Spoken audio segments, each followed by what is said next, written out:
지금부터 전 보건복지부 장관님인 유시민 대표님을 모시고 2012년 대선 진보를 말하다 강연을 시작하도록 하겠습니다. 여러분의 큰 박수 부탁드리겠습니다.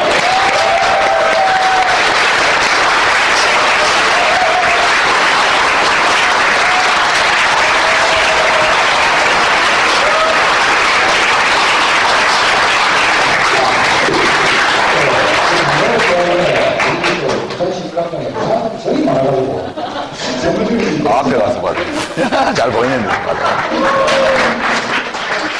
감사합니다.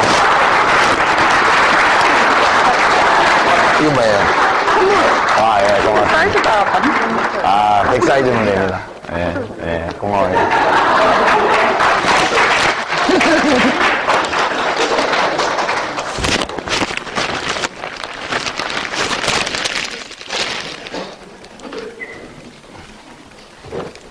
예, 여러분 반갑습니다. 꽃도 감사하고요.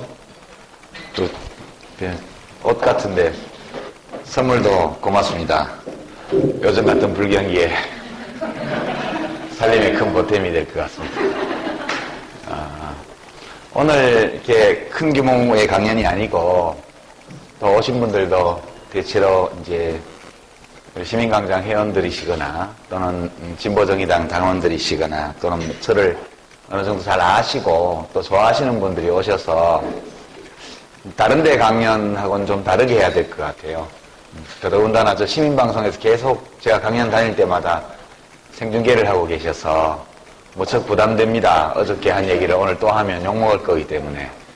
사실 어제 제가 경기도 부천 가톨릭대학교 학생회 초대로 강연을 했습니다.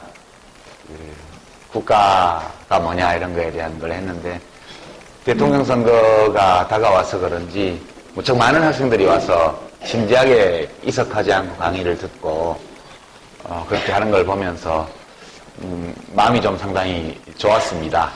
우리 젊은 사람들이 드디어 국가라는 것에 대해서 진지한 생각, 고민, 토론 이런 것들을 많이 하는구나 그런 느낌 받았고요. 오늘은 이제 현재의 정치 정세에 대한 분석이나 올 대선에 대한 전망이나 거기서 진보 진영의 역할이나 이런 것들에 대한 것은 아마 이따 질의응답 시간에도 많이 나올 것 같고요. 여러분들이 기본적으로 다 아시는 내용이라고 생각해서 오늘 강연은 약간은 좀 어려움에 처해 있는 이른바 진보정당 쪽의 여러 사정이나 또는 지난 10여 년간 이 불합리한 정치 구조를 좀 바꾸기 위해서 많이 노력했지만 아직 성과가 없고 또 더러는 많은 마음의 상처를 입은 분들이 계시기 때문에 그런 점들을 유념해서 제가 좀 강연을 준비를 했습니다. 이런 얘기가 나가서 좋을지는 모르겠는데요. 그냥 제가 솔직하게 가감없이 2012년 대선 진보를 말하다라는 주제 아래에서 여러 가지 개인적인 소회를 말씀드리는 게 좋지 않나 그런 생각입니다. 분석적인 그런 이야기보다 지난 10여 년의 제가 겪었던 정치, 오늘날 보고 있는 이 상황, 또 우리들의 저와 함께 정치를 해왔던 사람들이 처해 있는 위치, 이런 것들에 대한 저희들의 고민, 이런 것들을 좀 말씀드리는 게 나을 것 같아요. 괜찮겠죠? 예. 대한민국 정치를 지배하는 정당은 역시 새누리당과 민주당이죠. 새누리당이 언제나 집권을 하고 억수로 못된 짓을 많이 하거나 못난 짓을 굉장히 많이 해서 국민의 지탄을 받을 때 그때 가끔씩 민주당이 집권을 합니다. 지난 25년 동안 민주화 이후 정당 정치가 시작된 지가 25년인데요. 1987년부터 이 25년의 세월 동안 15년은 새누리당이 집권을 했고 10년은 민주당이 집권을 했습니다. 집권 못한 15년 또는 10년 동안 이 두 당은 각각 제1야당이었습니다. 현재 늘 90% 이쪽 저쪽의 국회의석을 두 당이 점유해왔고 대통령은 오로지 이 두 당에서만 냈습니다. 그런데 저 개인적으로는 2002년도에 만들어졌던 개혁당, 그 열린우리당 잠깐 한 3년, 4년 정도 이렇게 거래정당에 몸을 담았고요. 그럼 다시 그 뒤에 한 6년간을 5년 넘게 지금 국민참여당이나 또는 통합진보당 또는 진보정의당 이런 소위 군소정당 언론에서 말하는 이 정당에 몸을 담고 있습니다. 가끔 생각해보죠. 도대체 왜 나는 이걸 하고 있을까? 전망도 없는데 이 당에서는 국회의원 배치 달기도 어렵고 대통령 되는 것은 불가능하고 근데 왜 도대체 이 일을 하는 것일까? 그런 고민을 해봅니다. 이게 여기 저희 팬클럽 회원들이 많이 오셨기 때문에 원래 시민광장이 만들어질 때 유아무개 대통령 만들어보자 이런 마음 가지고 2008년도에 만드셨는데요. 지금 5년이 지났지만 뭐가 잘 안 됐잖아요. 왜냐하면 안 되는 길로 제가 자꾸 왔기 때문에 2008년도, 7년도에는 중도 사퇴했고 그 뒤에는 큰 당을 떠나서 바깥에 혼자 있거나 또는 당장 집권할 전망이 전혀 보이지 않는 작은 정당에 제 발로 걸어 들어가서 이렇게 해왔습니다. 많은 분들이 저에게 질문하세요. 이제 좀 큰 물에 가서 놀지. 거기서 나오지. 왜 마이너리그로 가느냐. 이것은 이제 이해찬 현 민주당 대표께서도 국민참여당이 만들어지기 전에 저한테 하셨던 말씀이고요. 국민참여당이 만들어지고 나서 제가 그 당에서 활동하고 있을 때에도 민주당과 합치는 것이 좋겠다. 그리고 제가 한때 그 야권 인사 중에 대통령 후보 지지율이 제일 높았을 때 일정한 시기 동안 그런 적이 있었는데 그때도 민주당하고 결합해서 거기서 대통령 후보를 해야 된다. 이런 권유를 지금 문재인 후보가 되셨죠. 문재인 전 비서실장님도 저한테 권하셨고 뭐 이창동 감독님이나 문성건 대표님이나 이런 분들이 다 저에게 그렇게 권하셨어요. 진보정당으로 가면 대권하고는 멀어진다. 그렇게 다 얘기를 하셨죠. 제가 몰라서 이 길로 온 것이 아니고 알면서 이 길로 왔습니다. 왜 그랬을까 내가 그 생각을 많이 해보죠. 생각해보면 그 이야기를 참 많이 들은 것 같아요. 그런 방식으로는 못 바꾼다.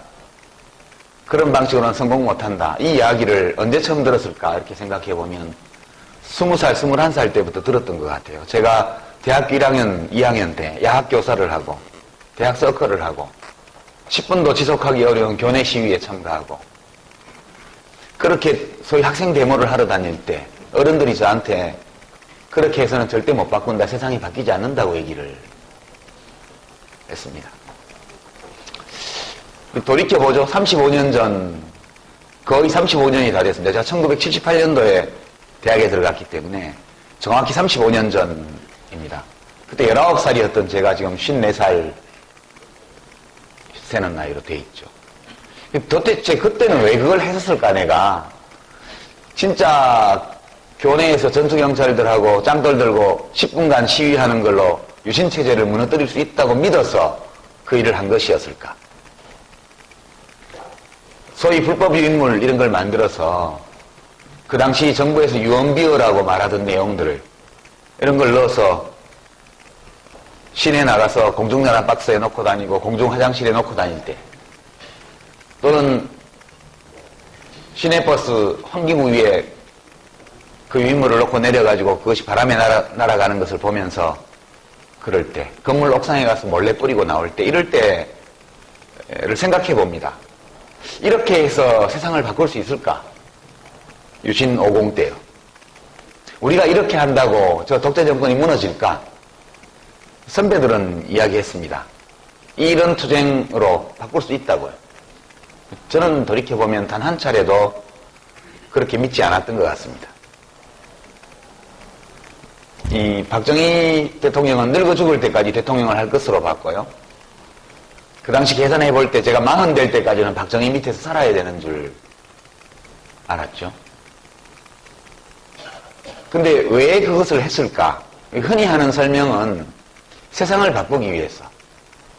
물방울이 바위를 뚫을 수 있기 때문에 계속 떨어지면 우리가 한 방울의 물방울이 되기 위해서, 또는 역사의 강을 건너는 징검다리를 우리가 놓을 때 내가 다리를 다 놓지 못하더라도 내가 작은 돌 하나가 되어서 거기 있으면 되지 않나? 이제 그런 말들은 사실은 바꿀 수 있다는 믿음이죠. 저는 20살, 21살 때 바꿀 수 있다고 믿지 않았습니다. 근데 그 일을 했거든요. 근데 왜 그 일을 했을까 이렇게 생각해 보면, 저도 이 생각을 못하고 살았습니다만 최근 들어서 사는 문제, 사는 게 무엇인가, 인생을 어떻게 살아야 되나 이런 고민들을 하면서 돌이켜 보면, 그렇게 해서 그런 행위가 세상을 바꿀 수 있고 독재 권력을 무너뜨릴 수 있다고 믿어서 그렇게 한 것이 사실 아니고 그냥 내 자신을 지키기 위해서 했던 것 같아요. 내 자신을 지키기 위해서요. 지금도 많은 사람들이 뭐 광화문 광장에서 1인 시위를 하고 어디 기업의 본사 건물 앞에 가서 피켓팅을 하고 이렇게 합니다. 그렇게 해서 그 재벌 회장님 마음이 바뀌고 청와대에 계신 각하의 마음이 바뀔까요? 그렇게 믿고 하는 것일까요? 만약 믿지 않으면서 그 일을 한다면 왜 할까, 그 사람들은? 저도 뭐 공무원 교사 기본권 보장하라 이런 거 들고 이순신 장군 동상 앞에서 광화문에서 하기도 했습니다. 좀 나를 지키기 위해서 했던 것 같아요. 나를 지키기 위해서. 세상은 못 바꿔도 적어도 내 인생은 지킬 수 있지 않나 하는 생각이요. 그럼 내 인생을 뭘로부터 지키려고 했을까?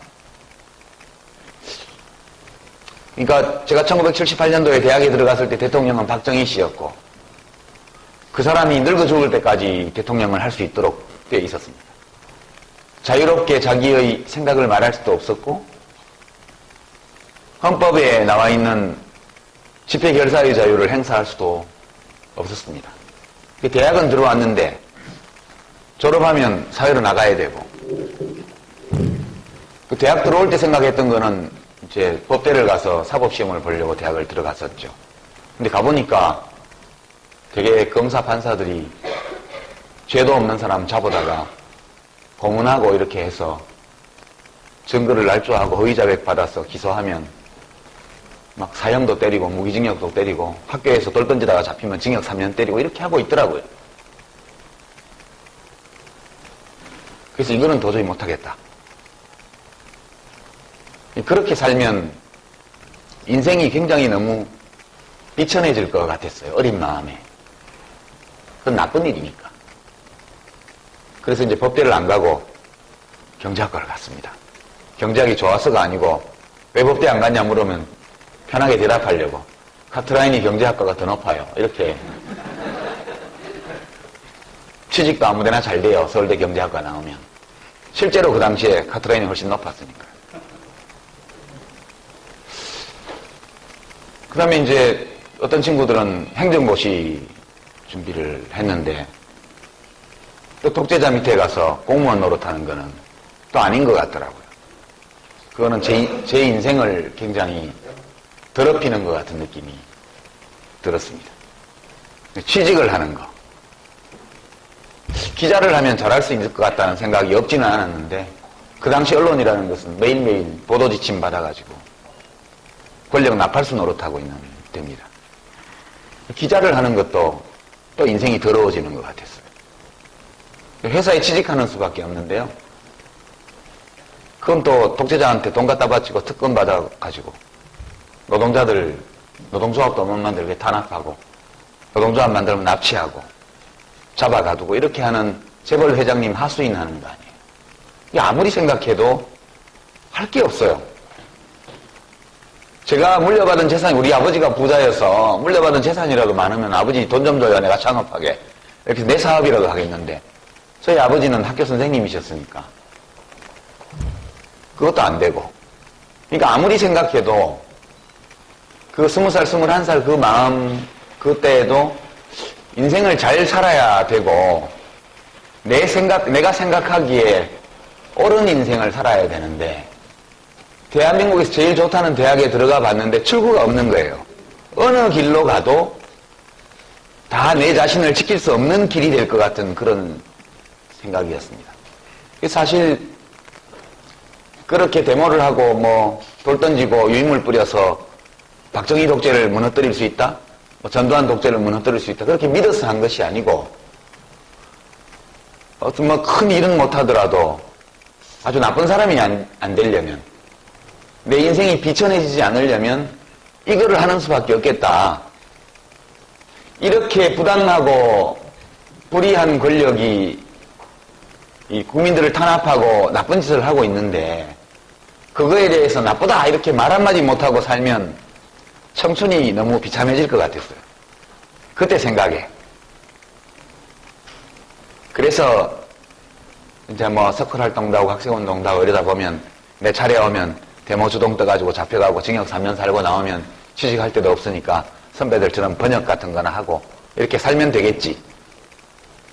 대체로 그렇게 생각하고 그 당시에 데모를 했던 것 같아요. 근데 제가 대학 3학년 때, 2학년 때 갑자기 박정희 대통령이 죽어버렸죠. 유신체제가 끝났고. 그러고 나서 그 다음에 다시 5공화국이 들어서서 또 그런 세월이 또 갔습니다. 제가 이 말씀을 드리는 것은 때로 우리가 하는 어떤 일들, 사회에 대해서 발언하고 참여하는 것이 세상을 바꿀 수 있는 위력한 수단이기 때문만이 아니라 그것이 때로 세상을 바꾸는데 효과가 없다 할지라도 내 자신의 인생을 지키는 데는 도움이 된다.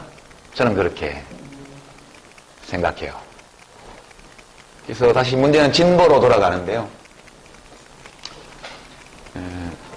제가 1970년대에 했던 학생운동, 또 80년대에 했던 뭐 사회운동 이런 것들은 그저 헌법에 써져 있는 그런 만인이 마땅히 누려야 될 기본권, 자유, 민주주의 이런 것들을 되찾기 위한 활동이었죠. 저는 그 당시에 그거를 찾으면 다른 문제들도 잘 해결될 줄 알았어요. 노동자들이 노동조합을 만들지 못하게 탄압하는 거 이런 것도 없어질 거로 생각했고 또 돈 없는 사람들이 부당하게 인권을 침해당하고 이렇게 하는 것도 많이 사라질 걸로 생각했습니다. 민주주의 자체가 그런 것들을 다 할 수 있는 것은 아니겠지만 그래도 민주주의가 오면 사람들이 이야기를 하고 생각을 나누고 뜻을 모으고 하다 보면 우리도 서유럽이나 북유럽의 민주주의 선진국가처럼 그렇게 잘 될 수 있을 것으로 그렇게 생각했습니다. 실제로 그런 활동들이 독재를 무너뜨리긴 했죠. 실제로 그 힘만으로 한 것은 아니고 그런 용기와 이런 것들이 전염되어서 많은 사람들을 움직였기 때문에 세상이 때로는 크게 때로는 조금씩 변화해 온 거라고 생각해요. 그러나 그 일을 할 당시의 마음은 꼭 그리 되리라고 믿었던 것은 아니고 그래도 성인은 못 될지언정 비겁한 사람, 괴물, 악당은 되지 말자 그런 마음으로 했던 게 아닌가 싶어요. 제가 이제 진보정당을 하는 이유는 저 개인적으로 아주 솔직히 말씀을 드리면 열린우리당을 하면서 굉장히 불편했어요. 마음이 되게 마음이 불편했습니다. 집권당 제가 최고위원도 했고요. 도당위원장도 했고요. 이제 복지부 장관도 했습니다. 국무위원을 했죠. 집권 세력 속에 있으면서 마음이 되게 불편했어요. 거기서 할 일도 많이 있겠죠. 또 나름 거기 있으면서 할 수 있는 일도 했다고 생각해요. 그러니까 1970년대, 80년대 중반까지는 민주화 운동을 하는 것이 진보였어요. 그걸 진보가 아니라고 하는 사람도 없었고 그것만으로 진보가 이루어지는 것은 아니지만 그런 거는 가짜 진보다라고 말하는 사람도 없었습니다. 저는 당연히 이것이 이 시대의 진보를 정치적 진보, 사회적 진보를 이루는 길이라고 생각했고 지금도 그것이 그런 것이었다고 생각해요. 근데 그것이 일정 부분 이루어지고 나서 계속 가야 되는데 안 가지는 거죠. 거대 정당의 국회의원이 된다는 것은 특별한 게 있는 것 같아요. 특히 열린우리당은 과반수가 한때 되었던 정당이고, 저는 개인적으로 대통령이 굉장히 신뢰하는 정치인으로 알려져 있었습니다. 근데 이제 문제가 많이 보여요. 거기 있어 보면 실제로 해결해야 될 문제가 무엇인지 더 잘 알 수 있었습니다. 근데 해결이 안 되는 거예요. 그리고 거대 정당이 제1야당이든 집권당이든 거대 정당의 그런 힘 있는 정치인 또는 국회의원이 되어 있으면 실제로 생활이 문제가 돼요. 저는 국회의원 5년을 하는 동안 의원 외유를 한 번도 안 나갔었습니다. 뭐 사람들이 별로 가자고 권하지도 않았고 제가 별로 갈 생각도 없었고요. 딱 한 번 국가군영발전위원회에서 하는 그런 지역시찰 따라가 본 적이 있고, 이해찬 총리가 중동 5개국 방문할 때 하나도 재미없이 맨날 왕궁에 갇혀 지내는 그 아랍권 순방을 한 열흘 따라갔다 온 적이 있고, 그게 다입니다. 의원들과 어울려서 관광을 다니거나 이렇게 한 적이 전혀 없었습니다. 저는 골프도 치지 않았습니다. 골프를 한 번도 쳐본 적이 없습니다. 술을 먹으러 다니지도 않았습니다. 네, 그런에도 불구하고 저의 생활, 그 열린우리당, 뭐 대통합민주신당, 뭐 혹은 지금의 민주당 이 국회의원을 하는 것이 나쁜 짓이라서가 아니라 나를 잘 지킬 수 없을 것 같다는 생각이 굉장히 많이 들었습니다. 하루하루 그냥 이른바 정치인이 돼가는 거죠. 나도 이제 뭐 재선 국회의원이 됐으니까 3선이 되고, 최고위원이 됐으니까 당대표가 되고, 그 다음에 대통령에 도전하고, 뭐 그런 것이 정해진 순서인데요. 마음이 너무너무 불편한 거죠, 그 당 안에서. 왜냐하면 그 당은 나쁘다는 뜻이 아니라 그냥 다르다는 거예요. 그냥 하다 보면 잘 안 돼요, 뭐가. 그리고 그냥 잘 안 되는 게 아니라 아주 구조적으로 안 될 것 같다. 그런 거예요. 그 당시 열린우리당에서 제가 겪은 많은 일들 중에 기억에 남는 게 꽤 많이 있는데, 그 당시 그 당에 소속되어 있던 어떤 국회의원은 날마다 대통령의 경제정책을 욕하는 강연을 하고 다니면서, 대중강연도 아니고 기업에서 주최하는 강연이에요. 조그만 강연들이. 회당 강연료를 300만 원씩 받더라고요. 한 달에 강연료 수입이 2천만 원씩 되는 달도 있었다고 그래요. 제가 듣기로. 그래도 집권당 국회의원이에요. 그냥 너무 속이 상했고, 그리고 그것을 바꿀 수 없을 것 같다, 이 안에서. 그래서 거기 있는 것이 마음이 많이 불편해서, 이렇게 말하면 좀 무책임한 얘기인데요. 어떤 객관 정세를 분석하고, 이길 수 있는 길을 찾고, 그렇게 해서 대중들과 함께 그 생각을 나누어서 실제로 현실에 승리하는 길을 갔다기보다는 그냥 마음이 좀 편한 쪽을 택해서 계속 갔다는 느낌을 지울 수가 없습니다. 실제로 제가 진보정당 쪽에 언제 1년이 되었는데 거의 여기 와보면 진짜 소꿉장난 같아요. 과거에 제1야당 혹은 집권당에 있었을 때하고 비교하면 되게 소꿉장난 같아요. 별로 큰 의미도 없는 문제로 많은 시간을 보내기도 하고요. 그 다음에 어떻게 결론을 내려도 현실에 아무 영향력이 없는데 그것을 결정하기 위해서 많은 시간을 소모하고 우리끼리 싸워요. 이제 그런 점에서 좀 소꿉장난 같긴 한데, 그래도 여기 있는 사람들이 늘 바르게 사는 것은 아니지만 자기를 지키려고 많이 노력하는 것 같아요. 물론 자기를 지키기 위한 정치가 좋은 정치냐, 그거에 대해서는 다툼의 여지가 있다, 저는 그렇게 생각합니다. 그러나 최소한 자기 자신은 지켜나가기 위해서 굉장히 노력하고 있구나.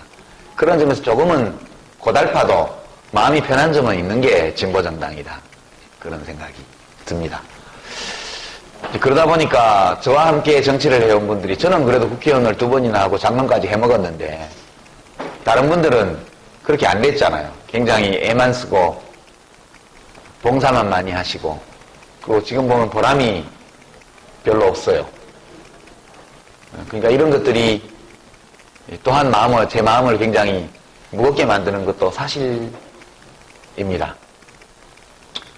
그래서 이제 왕왕 이번에 한번 쉬고 5년 후에 대통령 도전 이렇게 말씀하는 분들을 제가 뵈면 그냥 죄송해요. 왜냐하면 진보당이 몸담고 있어서는 5년 후에도 가능성이 전혀 없거든요. 그렇습니다. 근데 이거 왜 하고 있느냐? 아예 정치를 안 한다면 모를까, 한다면 저는 거대 정당에서는 하고 싶지 않은 거예요. 거기서 무엇인가 이룰 수 있다는 걸 몰라서 그런 게 아니에요. 나를 지키기가 너무 힘들어요. 다시 문제는 나로 돌아오는데요. 어떤 분들은 거기서 자기를 지키면서 잘 살아요. 그러나 모든 사람이 거기서 자기를 지키면서 잘 살 수는 없어요. 왜냐하면 사람은 다 다르기 때문에. 이제 그러다 보니까 오늘 여기까지 오게 된 것 같습니다. 진보가 뭘까? 지금도 그런 생각을 많이 해봅니다. 통합진보당을 만들기 전에 국민참여당은 진보가 아니다. 뭐 유아무개는 짝퉁이다. 뭐 신자유주의자다. 이런 얘기 참 많이 들었어요. 도대체 진보가 뭐지? 누군가 소고기 등급을 심사하는 것처럼 1등급 플러스 뭐 2등급, 3등급 이렇게 정해줄 수 있나? 그런 생각도 많이 해봅니다. 그래서 진보가 무엇인지에 대해서 요새 많은 생각을 해봅니다. 근데 이제 되도록이면 진보 개념을 좀 넓게 잡자, 저는 그렇게 생각하는데요. 최근에 본 어느 책에서 본 귀절인데 진보를 생물학적으로 정의를 했더라고요. 진보에 대해서는 이념적인 규정도 있고요.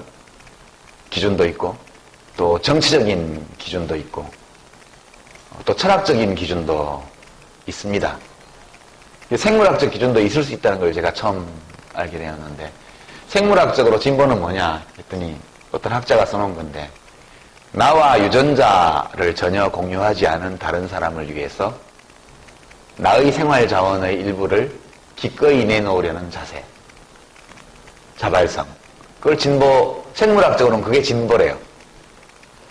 생물학적으로는 자기와 유전자를 공유하고 있는 유전적 근친성이 있는 타인을 위해서 이타적인 행위를 하는 것은 그것은 보수도 다 하는 것이고 진보는 유전적 근친성이 없는 타인을 위해서 자기의 이것을 내놓을 수 있는 자발적 자세를 가진 게 진보다. 이렇게 이야기를 하더라고요. 저는 이게 상당히 일리가 있는 이야기라고 생각해요. 이렇기 때문에 보수는 부자 정세를 반대하고요. 진보는 부자 정세를 찬성해요. 자기가 부자라도. 보수는 보편적 복지를 반대하고요. 진보는 보편적 복지에 찬성해요. 진보는 동정심이 많고요. 보수는 좀 매몰차요. 그래서 이 생물학적 진보의 기준은 상당 정도의 현실적 타당성이 있구나. 이렇게 본다면 대부분 현실 속에서 뭐 진보 보수가 딱 갈라지는 것은 아니지만 어느 정도 진보적인지 어느 정도 보수적인지는 이 생물학적 기준을 가지고도 어느 정도 나눌 수 있겠다. 그런 생각을 요새 많이 합니다. 다시 문제는 우리 자신으로 돌아옵니다. 저는 되게 정당의 당원들 사이에서는 우리가 이미 합의한 이념적인 지향 또는 정치적인 목표, 정치적인 철학 이런 것들을 기정사실로 깔고 이야기를 하기 때문에 나에 관한 문제들은 이야기를 잘 안 하는 것 같아요. 근데 정치활동, 정당생활 또는 직업으로서의 정치 이건 역시도 저는 사는 방식 중에 하나라고 생각합니다.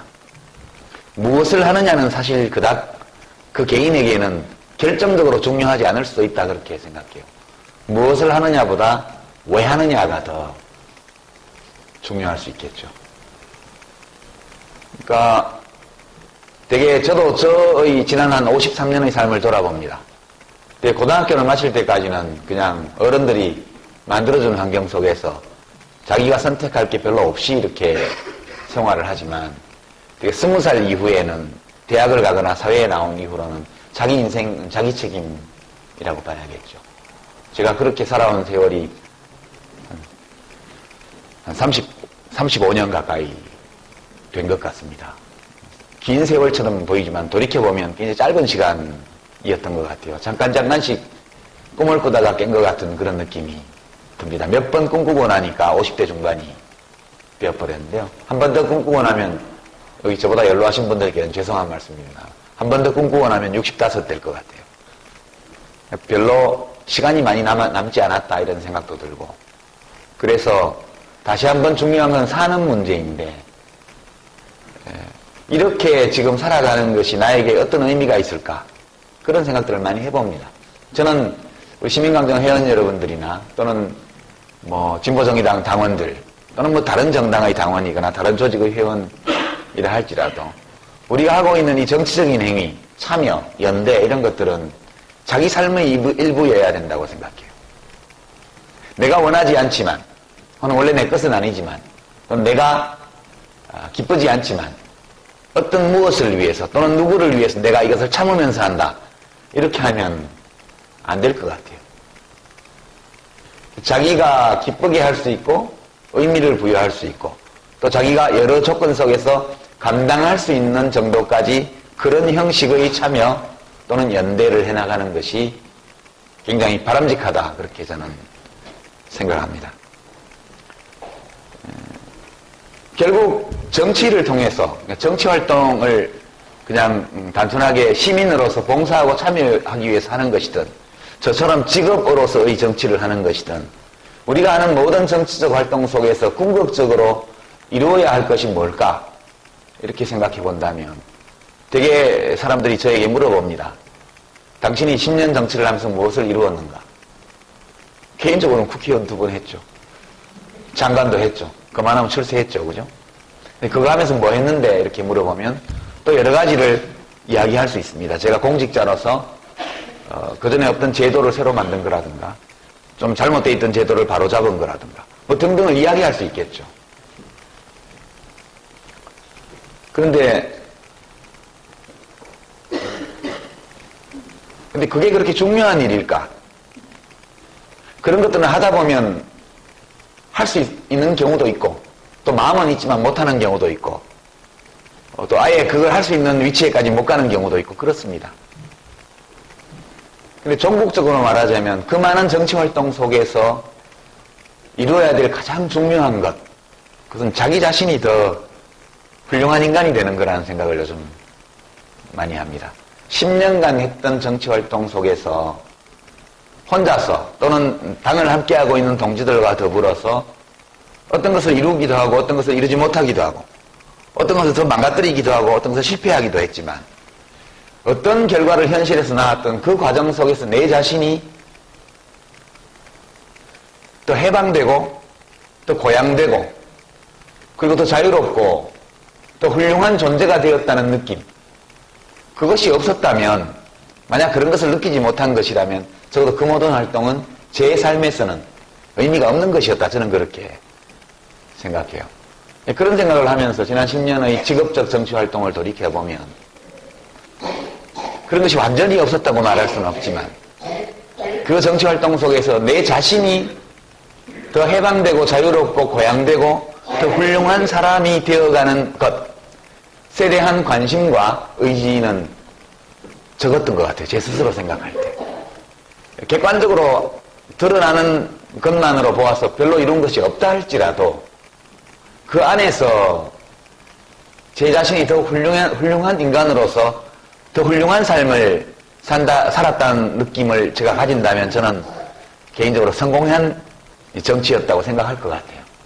그런 점에서 보면 10년간의 제가 했던 정치는 그리 성공적이지 못했다는 생각을 요즘 많이 합니다. 때로 굉장히 통제할 수 없는 감정에 휩쓸린 적도 많았고요.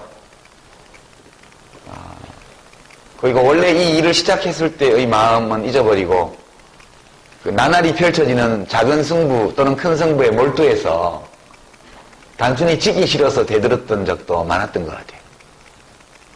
그리고 누군가를 굉장히 미워했던 적도 있고요. 그리고 그 미움이 토대가 되어서 저의 행동이 나왔던 경우도 꽤 많았던 것 같다는 생각이 듭니다. 이제 그 와중에도 그래도 이제 제가 아주 좋아하던 대통령이 계셨기 때문에 이제 그분 생각하면서 뭘 했을 때는 좀 잘 됐던 것 같아요. 그런 점은 있어요. 복지부에서 일할 때도 내가 뭘 잘못하면 그 많은 반대를 무릅쓰고 나를 장관으로 임명하신 분이 욕을 자시게 되니까 진짜 조심해야겠다, 잘해야겠다, 열심히 해야겠다. 매일매일 그런 생각을 하면서 일을 했고, 뭐 그래서 잘 됐던 일도 꽤 있었던 것 같다, 이런 느낌이 듭니다. 결국은 그것도 좋은 일이지만 제 자신의 인간적 성숙, 발전, 제 자신이 더 훌륭한 사람이 되는 것, 이런 것에 대한 자각과 인식, 노력, 이런 것이 굉장히 부족한 가운데 10년간 정치를 했던 것이 아닌가, 그런 생각을 많이 합니다. 이제 그런 입장에서 지금 다시 2012년 대통령 선거 맞이해서 진보는 완전히 죽은 것처럼 그렇게 보이죠. 그렇지만 진보는 죽지 않았죠. 진보는 지금도 계속되고 있습니다. 다만 스스로 진보를 자처했던 어떤 조직, 사람들이 어려움을 겪고 있는 것은 사실인 것 같아요. 스스로 진보를 칭했던 사람들이 겪는 어려움이 곧 진보의 시련은 아니라고 저는 생각해요. 솔직히. 왜냐하면 스스로 진보라고 주장한다고 해서 늘 생물학적으로 규정하든 또는 철학적, 정치적, 어떤 이념적으로 규정을 하든 그 진보의 내용과 품격에 걸맞게 우리가 활동해온 것은 아니기 때문에 인간은 원래 불완전한 존재니까 누구도 아름다운 이념이 있다 할지라도 누구도 그 아름다운 이념만큼이나 아름답게 살기는 어려운 법이죠. 이제 현재 우리가 보는 진보 정치의 어려움은 그런 거라고 봐요. 진보는 계속되고 있다고 저는 생각합니다. 진보 정당들이 어려움을 겪는 와중에도 사회생물학적으로 규정한 바와 같이 유전적 근친성이 없는 타인을 위해서 나의 무엇인가를 내놓으려고 하는 자발성, 이런 것들은 표면적으로 퇴보하고 퇴행하는 것처럼 보임에도 불구하고 여전히 사회의 밑바닥에서 맥박이 뛰고 있다고 저는 느껴요. 그런 것이 없다면 이명박 정부에 대한 이 엄청난 비판적 여론, 정권 교체를 바라는 열망, 이런 것들이 이 정도까지 높아지지 않았을 거라고 저는 생각합니다. 이 문제는 현실에 존재하는 진보 정치 세력이 이런 의미에서의 이 사람들의 마음속에 있는 진보적인 태도, 열망, 철학, 소망, 이런 것들을 잘 끌어내고 모아내고 다시 현실로 투영시켜내는 능력이 부족한 것이 이제 진보 정치의 가장 심각한 그런 결함 또는 부족함이라고 저는 느낍니다. 이제 이런 조건에서 그래도 이렇게 모여 있잖아요. 두 개로 쪼개지만 한쪽에 통합진보당이 있고 다른 한편에 진보정의당이 있고 또 뭐 진보신당도 있고요. 이렇게 여러 개로 나눠져 있습니다. 이렇게 나눠진 것은 각자 할 말이 많겠지만 그러나 다수 국민들, 대중들의 시각으로 보면 자기들끼리의 사이의 의견 차이나 또는 이해 다툼 이런 것들을 제대로 조절하고 해결하지 못해서 찢어진 거거든요. 그러니까 원인 제공을 누가 했든 그 과정에서 잘잘못이 누구에게 더 많든 간에 이렇게 찢어져 있는 진보를 자임해온 정치 세력들은 벌을 받아야 돼요. 그게 맞다고 저는 생각해요. 상당 기간 동안 국민들에게 벌을 받아야 하고 지금 우리가 벌 받는 과정에 있다고 생각해요. 그래서 이정희 대표도 출마했지만 그리 국민들로부터 좋은 그런 반응을 얻지 못하고 있고 또 심상정 후보를 진보정의당에서 세웠지만 역시 국민들에게서 그리 따뜻한 시선을 받고 있지는 않습니다. 원망할 수는 없다고 봐요. 지금 이번 대통령 선거 과정 앞으로 남은 50일이라는 것은 진짜 진보에 대해서 그것을 어떤 독점적 욕망의 대상으로 진보를 독점적 욕망의 대상으로 그렇게 삼아온 과거의 여러 폐해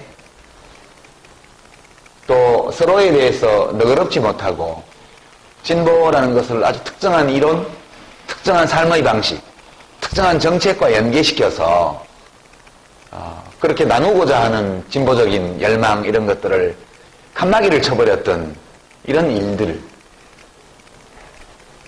또 우리가 일반적으로 진보 보수를 불문하고 지켜야 할 마땅한 민주주의의 기본 원칙들을 허물어뜨린 것들, 이런 것들에 대해서 죄를 씻는 과정이 되어야 하고 될 수도 있을 것이다. 저는 그렇게 생각합니다. 앞으로 50일가량이 남았는데요. 오늘이 아마 50일, D-50일일 겁니다. 우리가 특히 진보정의당 경우에 심상정 대통령 후보를 중심으로 해서 어떻게 우리가 이 50일을 헤쳐나가는 것이, 잘못을 저지르는 것은 좋지 않은 일이지만 더 나쁜 것은 저지른 잘못을 고치지 않는 것이 더 나쁜 일이라고 저는 생각해요. 그래서 우리가 저질렀던 잘못, 우리가 보여주었던 부족함, 이런 것들에 대해서 국민들한테 보여드리고, 그리고 우리가 받아들이고, 그리고 실제로는 이 의지를 가지고 더 잘할 수 있다는 가능성을 인정받고, 그렇게 해서 좀 미웠는데 지나놓고 보니 괜찮아졌다 라는 평가를 받는 것이 이 진보정당들의 가장 큰 과제라고 저는 생각해요. 뭐 박근혜 후보를 비난하고 비판하고 새누리당을 욕하고 뭘 하기에 이전에 진보정당이 미래를 대표하는 상징하는 세력이라기보다는 1987년 구체제의 일부인 것처럼 보이게 만든 이런 과거의 부족함에 대해서 한번 이것을 강해서 깨끗이 씻고 지나가는 그런 기간이 되었으면 좋겠다 하는 생각을 저는 많이 합니다. 아울러서요, 이 정당 통합진보당도 하려면 할 수 있다고 생각하고요. 진보정의당도 할 수 있다고 저는 생각합니다.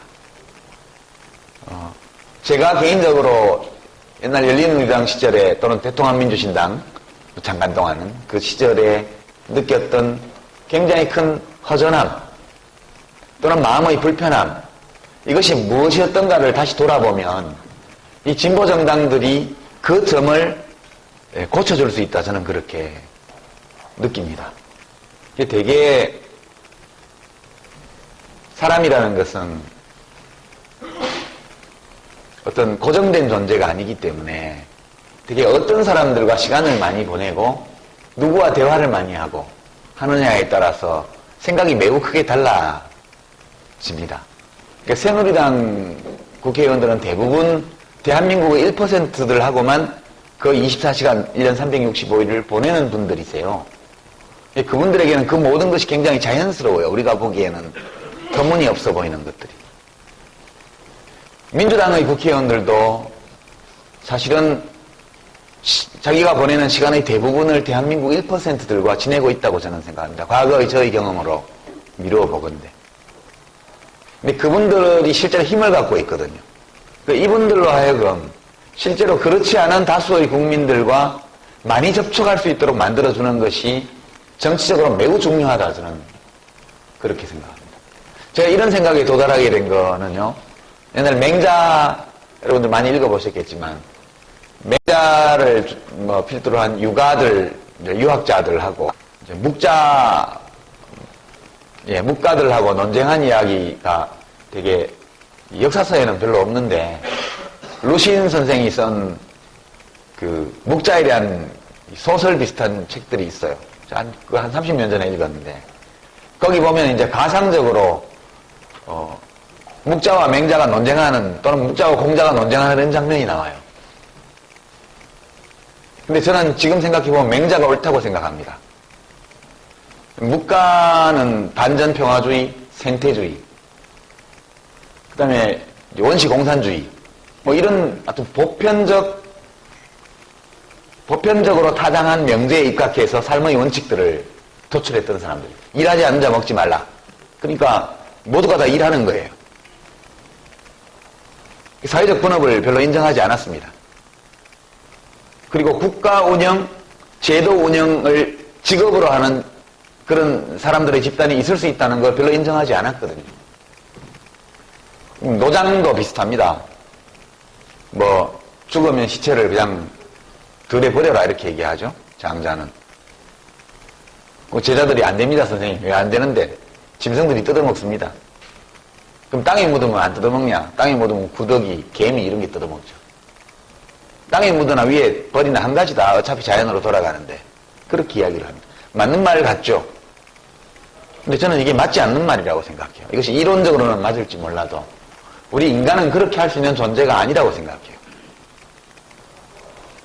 이제 유전적으로 관계가 없는 타인을 위해서 자기의 생활 자료를 자발적으로 내놓는 사람들은 특징이 있어요. 그 사람들이 하는 행위는 실제로 남을 위해서 하는데 그 행위의 내용은 보통 사람들이 모두 하는 행위하고 똑같아요.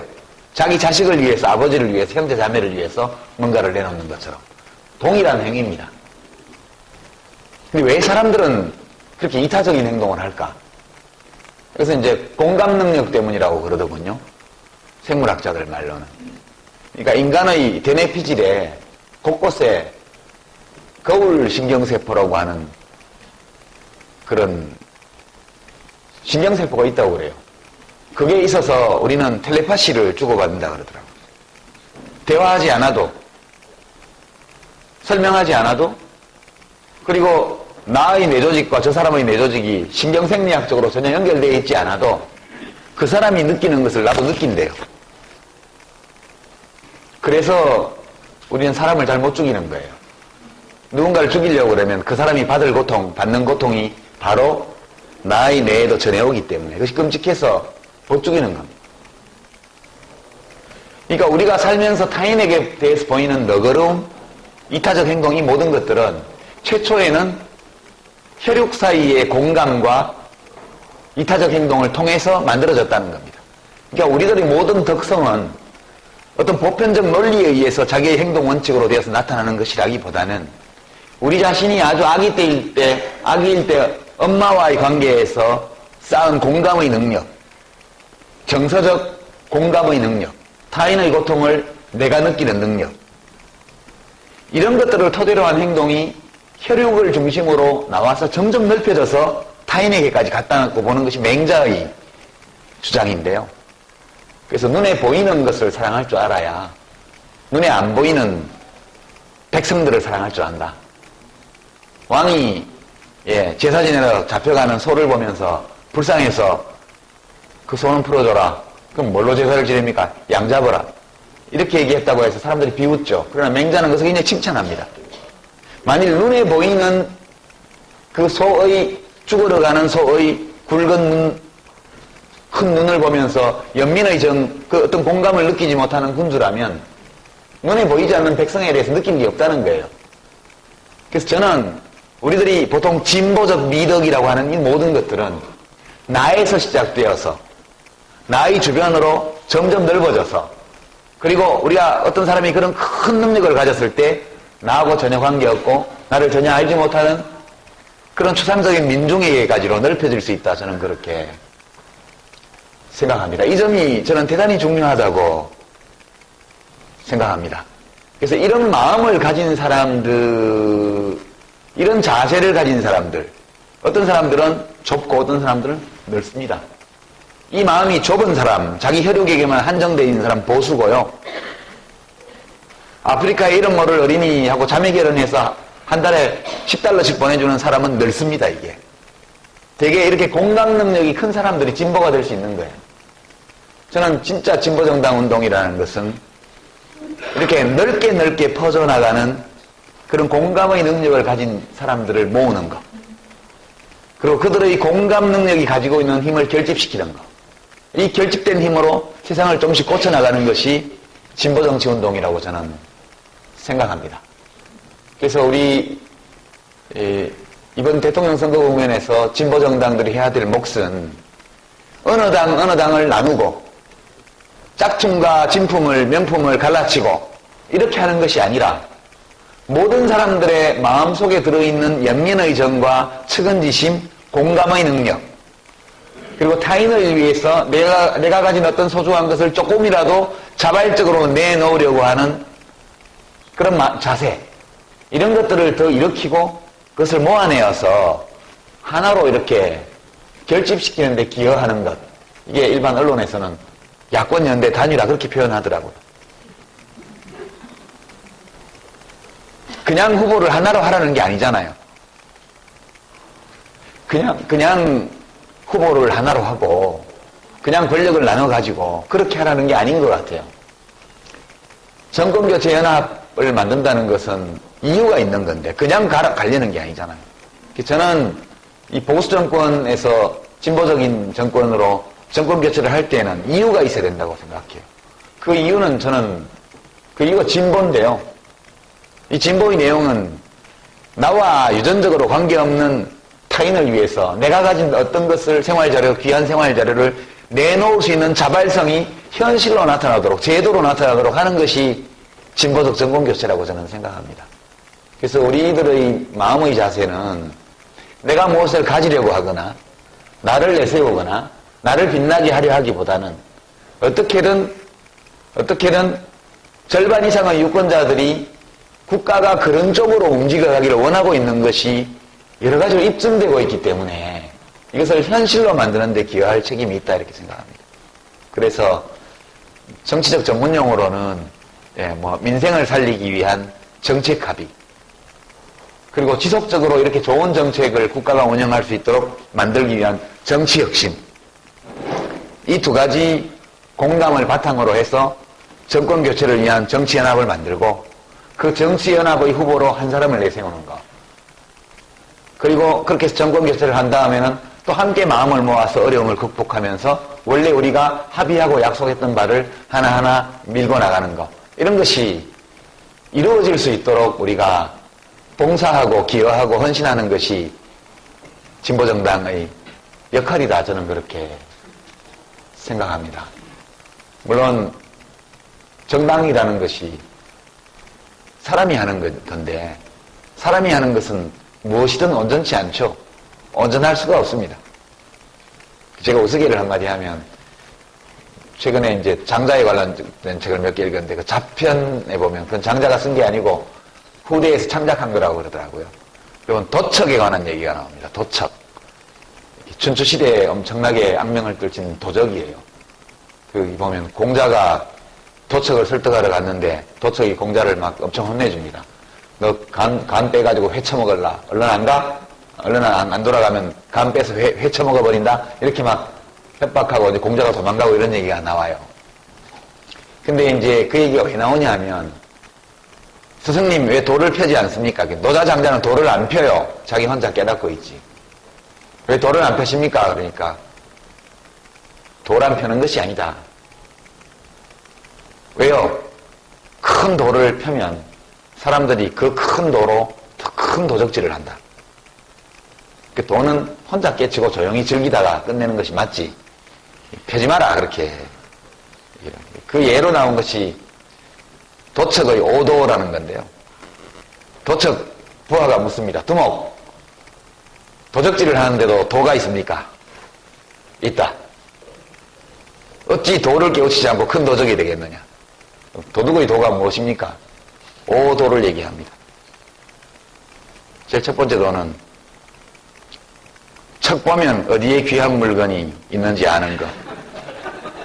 이게 알지, 지입니다, 지. 그 다음에 쳐들어갈 때 제일 먼저 들어가는 거. 입선, 용야, 그렇게 되어 있습니다. 쳐들어갈 때, 도둑질 하러 들어갈 때 제일 먼저 들어가는 게 용이다, 용. 도둑질을 하고 빠져나올 때 제일 늦게 나와야 돼요. 네. 출후, 의야, 이렇게 되어 있습니다. 제일 늦게 나오는 것이 의다.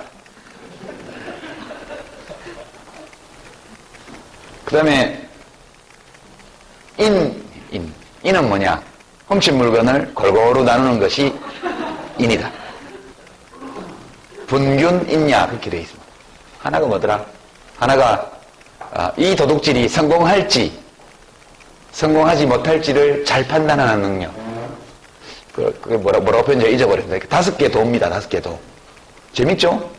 들어갈 때 제일 먼저 들어가는 게 용이고 제일 나중 나오는 게 의래요. 골고루 나누는 것이 인이고.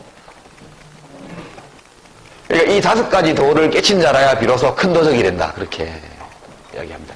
이 얘기를 한 이유는 무슨 도든 아무리 좋은 철학, 아무리 좋은 이론, 아무리 좋은 종교 이런 것도 전파하면 인간들이 그걸 가지고 도적질을 한다는 거예요. 그 육아의 도라는 것도 결국은 국가를 만들고 벼슬을 만들어서 큰 도둑과 작은 도둑들이 서열을 지어서 민중들을 착취하는 그런 도적질로 봤습니다. 노조장자 같은 놈들은. 제가 이게 농담삼아 했는데요. 무엇이든 인간 세계에 들어오면 온전할 수 없다 그 얘기를 하는 거예요. 우리가 아무리 진보를 표방하면서 사회적 공동선에 대해서 관심을 기울이고 그 모든 그것을 이루기 위해서 내 자신을 모두 바치고 그렇게 한다고 주관적으로 생각할지라도 모름지기 인간이 하는 그 어떤 일도 완벽할 수 없다. 내 자신은 그것이 옳고 내가 지고지선하고 내가 하는 일이 정말 다른 불순한 뜻이 없고 오로지 착한 일을 하기 위해서 한다고 생각하는 경우에조차 우리들은 사람이기 때문에 그것이 온전치는 않을 가능성에 대해서 늘 생각해야 된다. 저는 그렇게 생각합니다. 통합진보당, 소위 통합진보당 사태로 인한 진보정치의 분열 이런 것들은 이런 마음이 부족했기 때문에 벌어진 일이다. 누가 원래 잘못했고 누가 덜 잘못했고 더 잘못했고를 따지기 전에 진보정당 운동을 해오고 있는 이 진영 전체가 우리가 인간으로서 가지고 있는 도저히 극복할 수 없는 생물학적 한계, 존재의 유한성 이런 것들에 대한 철학적인 인식이 부족했다. 저는 그렇게 생각합니다. 혹시라도 통합진보당에 남으신 분들이 제 이런 얘기를 들으면 저거 봐라 또 알리바이 만든다 잘난 척 하는 거 봐 이렇게 얘기하시겠죠. 실제 그런지도 모르죠. 이 이야기를 하고는 저도 이 얘기를 함으로써 내면에 남아있는 어떤 껄끄러움, 부끄러움 또는 마음의 어떤 부담 이런 것들로부터 벗어나고자 하는 욕망이 있을지도 모르겠어요. 저도. 그러나 제가 오늘 아주 사적인 이야기처럼 모든 것을 말씀드렸습니다만 진보라는 것은 사람들이 마음속으로 차분하게 이렇게 사람의 마음을 적셔 들어가는 진보가 힘이 있다고 생각해요. 어떤 딱딱한 나무 몽둥이처럼 자기를 분립해내어서 그것을 사람들 눈에 잘 보이게 흔든다고 해서 그것으로 세상을 바꿀 수 있는 것은 아니라고 생각합니다. 그런 점에서 2012년 대선 진보를 말한다. 이 제목을 단 강연의 결론을 말씀드리면 2012년 대선은 우리 진보 정치 세력이 스스로 대중 속에서 용서받고 스스로 새로워지고 그리고 내년 이후에 새롭게 출발할 수 있도록끔 과거로부터 스스로를 단절하는 과정이어야 한다. 저는 그렇게 생각하고요. 두 번째는 이것이 그냥 단순한 단절이 아니라 적극적으로 더 훌륭한 사회를 만들고자 하는 더 훌륭한 사람들의 마음을 모아서 그 마음들이 실제적으로 국가의 기능과 국가 권력의 작동 방식을 바꾸는 그런 결과를 가져올 수 있게끔 우리가 가진 작은 힘이라도 적재적소에 적절하게 사용하여서 내가 빛나기보다는 국민들의 선택이 빛날 수 있는 그런 대통령 선거 결과를 만들어내는 것, 이것이 2012년 대선 국면에서 남은 50일 동안 대한민국의 진보 정치 세력이 해야 될 일이다. 저는 그렇게 생각합니다. 물론 저는 새누리당이나 박근혜 후보를 절대 악이라고 생각지는 않습니다. 절대 악이라고 생각하지는 않아요. 그러나 그분들이 펴려고 지금까지 펼쳐온 정책, 국가를 운영한 방식 이런 것들은 사람을 해치고 자연을 해치고 생명을 해치고 있다는 것은 분명하다고 저는 생각합니다. 그것이 절대 악이라서가 아니라 그것이 일어나서는 안 될 여러 오류들의 집합이기 때문에 어떻게든 다시 새누리당이 집권하는 일은 없어야 하고 그리고 우리들이 어떻게 하느냐에 따라서 그런 결과를 만들어내는데 작지만 매우 의미 있는 기여를 할 수 있을 거다. 그렇게 생각합니다. 그리고 참고로 제가 이 역할을 하기 위해서 저공비행 시즌2를 이제 아마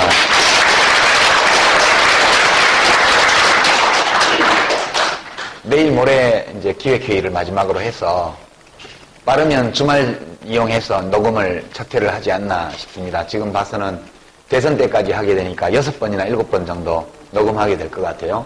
혹시 이제 노회찬 우리 대표님하고 저하고 둘이 메인으로 진행을 하고 손님들을 모실 텐데요. 그 전에 보면 뭐 소신남, 노회찬, 의리남 유시민 이렇게 했는데요. 이제 저는 컨셉을 바꾸기로 했습니다.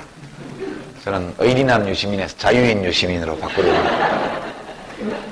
그럽니다.